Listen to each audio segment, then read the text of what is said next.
Hello and welcome back to the Massimo Peluso channel. As it's GCSE results day today, I think it's important I speak about A-levels and BTECs. So what to expect in your first month of doing A-levels and or BTECs.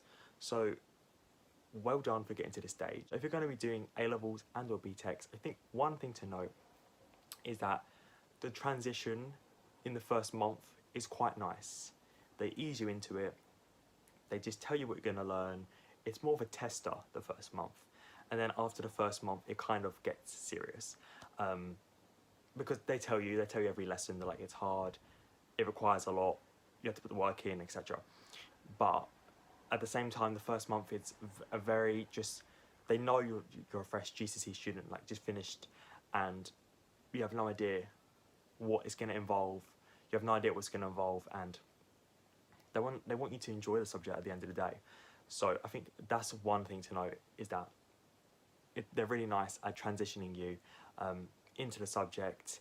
They make you feel comfortable. They tell you from the jump what it's going to involve. You know, what assessments you have, exams, how much homework, what's expected, grades, everything.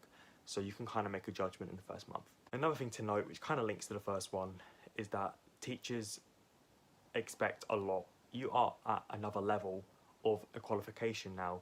You're going into a level 3 qualification, so it's a step up now. You're going to be 16 to 18, and some people in sixth form will be adults. So yeah, they expect a lot from you, and I just want to say, which I'm sure you get told this, or I'm sure you know anyway, A-levels are a lot harder than GCSEs.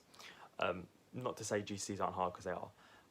I'm just saying, as a comparison, which you can't really even compare them, A-levels are much harder.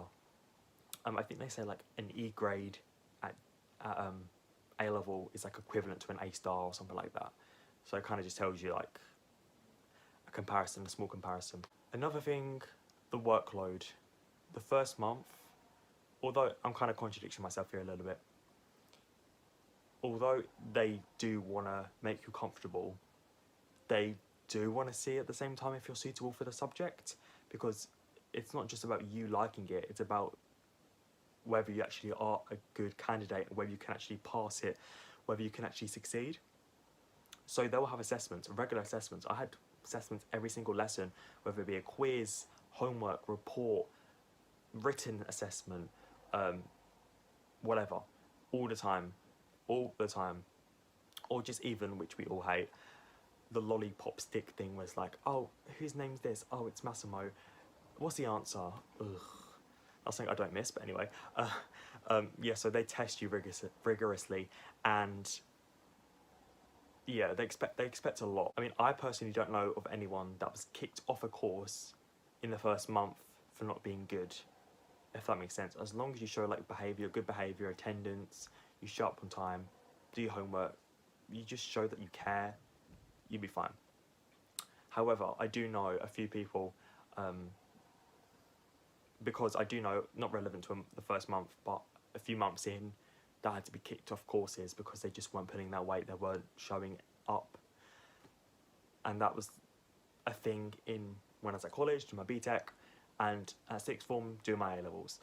People got kicked off, people left, because you're at this weird stage now where it's like, obviously you have to stay until you're 18, but you don't have to stay in education. You can do apprenticeships, you can work, yeah, college courses, A-levels, all of it.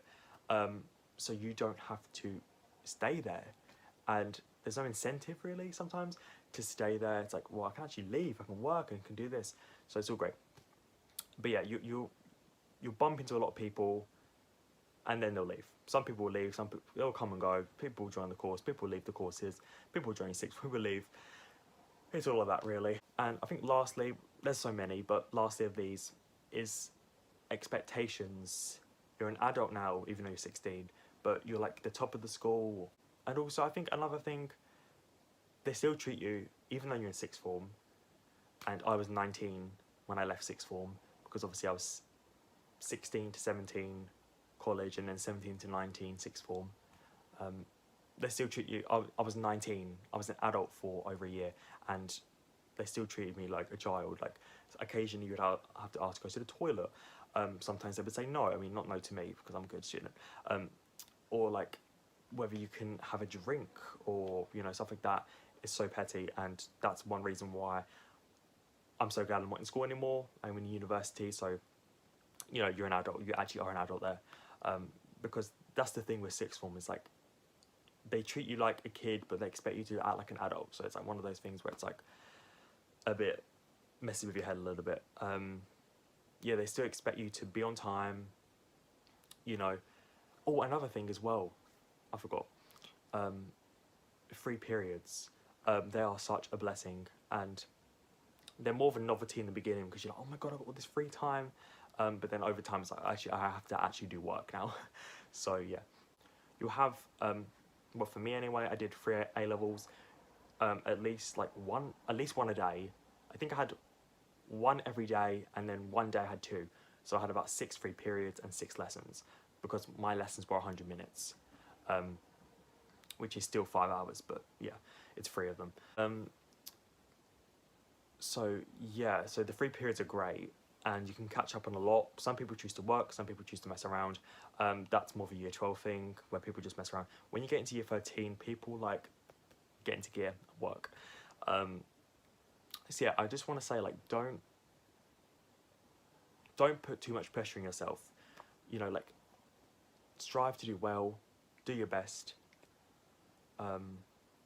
There's no ASs in year 12, only a couple. I think they still do a few now for a couple subjects, but for the most part, no, just mocks.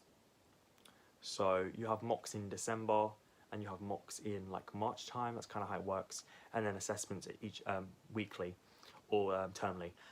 So yeah, I really wish you the best starting September. I'm here for any questions. Please don't be too hard on yourself. Learn from your mistakes. Know that you won't get A stars in the beginning. It'll take time and practice, and you'll get there. So I hope this video has been useful in some way. Please like, subscribe, and all the rest, and I'll see you in my next video.